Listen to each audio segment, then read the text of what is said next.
I went on to graduate from St. Louis University as one of the first African Americans to do so. When I left Ferguson, I sought a job in the private sector.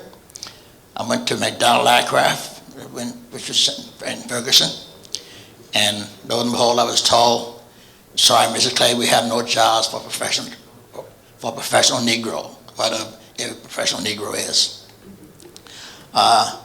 I went on to teach school, taught mathematics and English grammar, and I married a great woman that I lived with for 38 years who helped me maintain my sanity. Because in Silicon Valley, racism exists there as well as here. And I was hired by Launch Radiation Laboratory to develop software, and I developed a program to simulate radiation as resulting from an atomic explosion. The director of the laboratory was Edward Teller, the man who's known as the father of the hydrogen bomb. That led me to Palo Alto, and Ed Teller happened to know David Packard, and I was invited for an interview with Hewlett Packard Company in 1965, and when I talked with them, I didn't think they were knowledgeable enough to get into the computer industry. And I thought the worst thing could happen is I'd be there to try to sell an idea, but I would first have to educate before I could sell. However, at the interview with David Packard, when he described what he wanted to do, interface computers with instrumentation to develop closed-loop systems, medical, chemical, whatever, I thought it was a great idea. So I went in as the lead software developer to develop that program. I developed operating systems, computer languages, and applications when Bill Gates was 10 years old. And I was then told by Bill Hewlett, who took over from Dave Packard, that I was employing what he called empire building. He did not want that kind of software developed, that computer system to be done. I then David Packard came back from the Pentagon, called me back in, and asked me to come back and to get HP out of the computer business. And I said, well, if you're going to get out of the computer business, what would I do with HP? Because my career is in computer development. I'm 5'5", Dave Packard 6'5". They stood up and said, young man, you've got the wrong idea. You're irresponsible. You got us into this business. It's your responsibility to get us out of it. That was August 21st, 1972. And if I had adhered to his request, there would be no Hewlett Packard Computer Company today. I then left, and there's a young man named Tom Perkins of Kleiner Perkins, Caulfield and Bayer. Anybody who's in the venture capital community would know him. And Tom said something that got my attention. He said, you know, you did something that Bill Hewlett didn't want, and I would like to form a venture capital firm and take that as our first IPO. That IPO was called Tandem Computers, which was part of the first fund of Kleiner Perkins in 1972. That started Silicon Valley, because prior to then, an entrepreneur had to borrow money, get it any way they could, and there was no exit strategy except to sell to be merged, acquired, and Tom Perkins came on with the first IPO that started Silicon Valley. Then, in fact, it was the most successful IPO ever done in Silicon Valley. Fast forward in 2001, Hewlett-Packard Company acquired Compaq Computer, which also I have started. And Compaq acquired Tandem. And Hewlett-Packard acquired Compaq for $20 billion, 20 with a B. That was a project that Bill Hewlett said he didn't want. And that, in fact, I was the Empire Building. I then, after leaving HP, decided that, well, let me find out what else I can do of value, what I can do to make a contribution to the quality of life. And I lived in a place called Palo Alto. Palo Alto was 1% black. That is, it was 60,000 population and 600 African Americans. Someone asked me to consider running for city council. I had never been to city council meeting in my life. I thought about it and I said, well, let me determine whether or not I want to do it. My wife, Virginia Clay, insisted that I do it. Well, what really inspired me more was that I had attempted to acquire and develop a piece of land in my neighborhood to act as a YMCA facility. And I had opposition to that acquisition, that development. And the planning commission of the city council had rejected it. But the city council was to take a second review. I had two friends on the city council in Palo Alto, and a total of 9. And I thought I could easily they could get 3 more people to support my project. I attended my first city council meeting, and not only did I have 2 allows, the project vote went against my project 9-0. 9-0. And I thought, you know, if I were there, I'd have 1 vote. I'd like easy to get 4 more than being on the outside. And that's what directed me to the Palo Alto City Council. And I acted as vice mayor of the City Council of Palo Alto.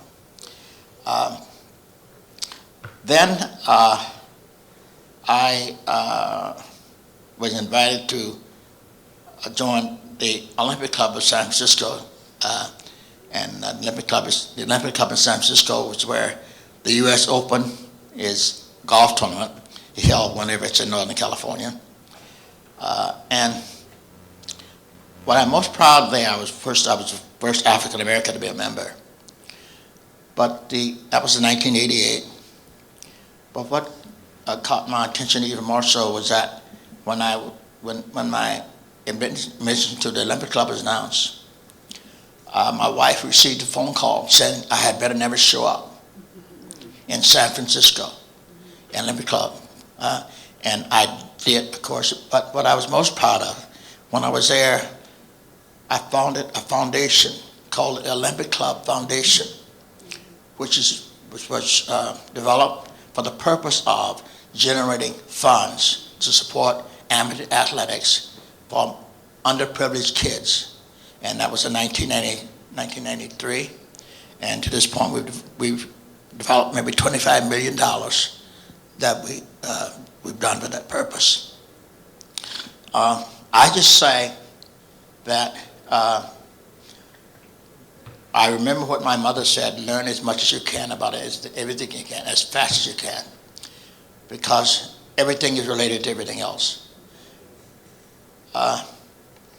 Look at making a contribution, look at making something happen in somebody's life that matters. And just as I had help in my parents and in my community with African Americans, I learned that my first priority was to try to do something to improve the quality of life for African Americans, and that's what I do today in my first order of business. I am very happy to be among some of you, to have you hear some of what I have to say, and to ask any questions about anything that might have prevailed. Thank you.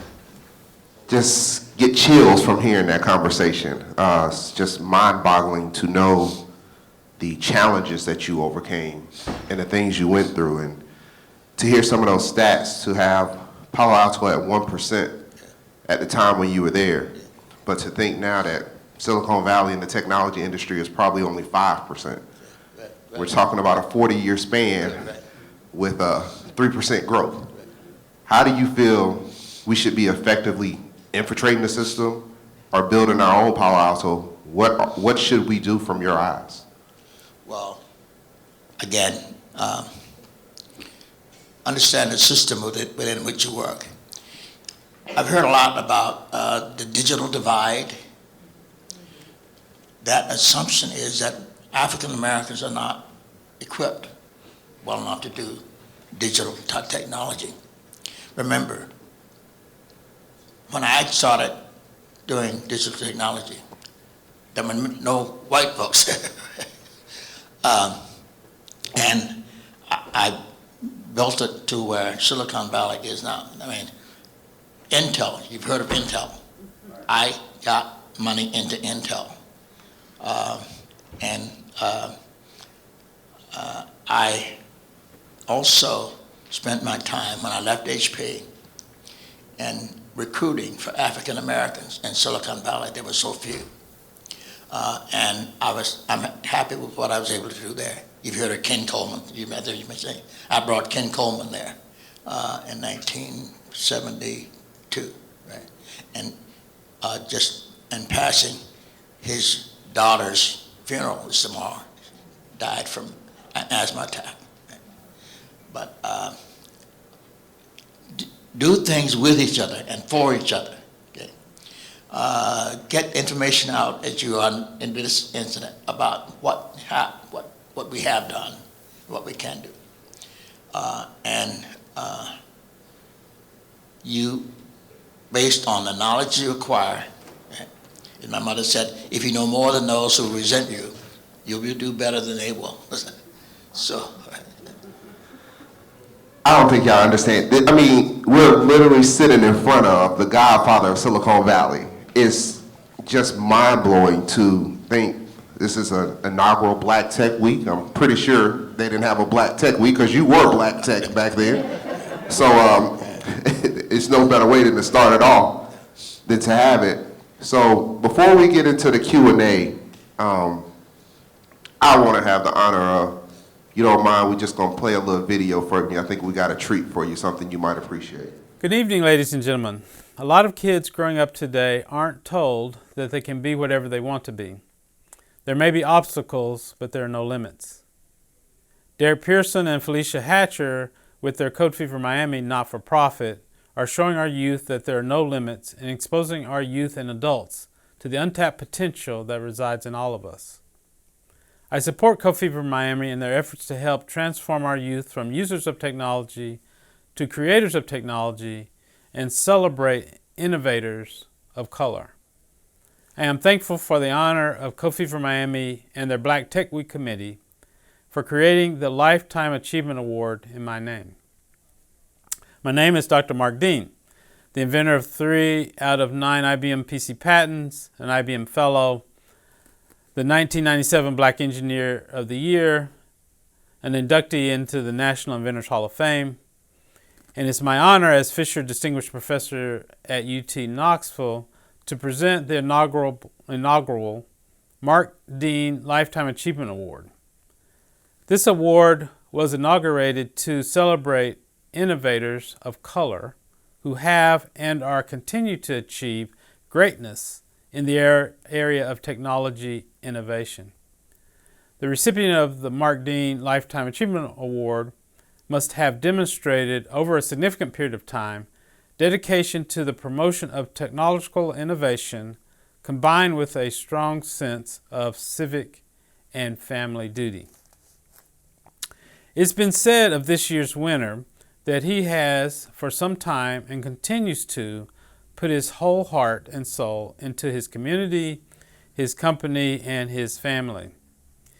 He is a past programmer for IBM in 1956, the Lawrence Livermore National Lab in 1958, Control Data Corporation in 1962, and HP, where he went on to become the director of HP Research and Development Computer Group and interim general manager of HP Computer Division from 1965 to 1971. In addition, as HP's most senior African American at the time, Roy Clay also helped a number of other minorities launch successful careers in the tech industry, such as industry notable Ken Coleman. In 1973, Roy became the first non-Caucasian to serve on the Palo Alto City Council. He served as a councilman for Palo Alto from 1973 until 1979, and he served as the first African American vice mayor of Palo Alto in 1976 and 1977.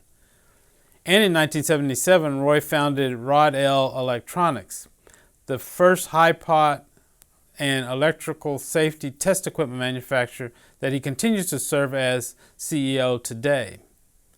Manufacturers such as HP and GE use these testers to validate the electrical safety and integrity of line power devices that they produce, from computers to dishwashers. In 1999, Roy Clay founded the Virginia Clay United Care Annual Golf Classic to honor his wife's memory and to promote success for young minorities. Much of the proceeds from the tournament helped fund the United Care Group's pre-college minority engineering program, which is a program that encourages young minorities to design and build technology projects. Most recently, in 2003, Roy Clay was inducted into the Silicon Valley Engineering Council's Hall of Fame, where he was honored for his pioneering professional accomplishments alongside such luminaries as Bill Hewitt and David Packard of HP and Robert Noyce, the co-founder of Intel. Ladies and gentlemen, please acknowledge the inaugural Mark Dean Lifetime Achievement Award winner, Mr. Roy Clay, Sr. You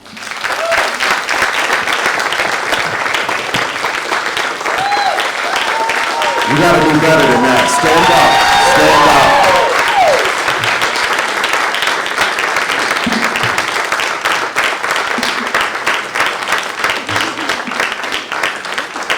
This award is being presented by Village Capital, and I think it's more than an honor if you want to say some words for him. Well, I think while we're standing here too, to be in the presence of greatness and to see a man of your integrity being brought to tears, I want you to know that you have motivated us, you have inspired us, and you have given us a reason to know that Black Tech Week is more than just a week. Please go ahead and say something. Thank you for your support, and I thank my family for giving me the support I needed to maintain my sanity while I was working in high tech. I respect all of you. I'll give you as much attention as I can to have you do much or more. That's what I done. Right. Thank you very much, guys.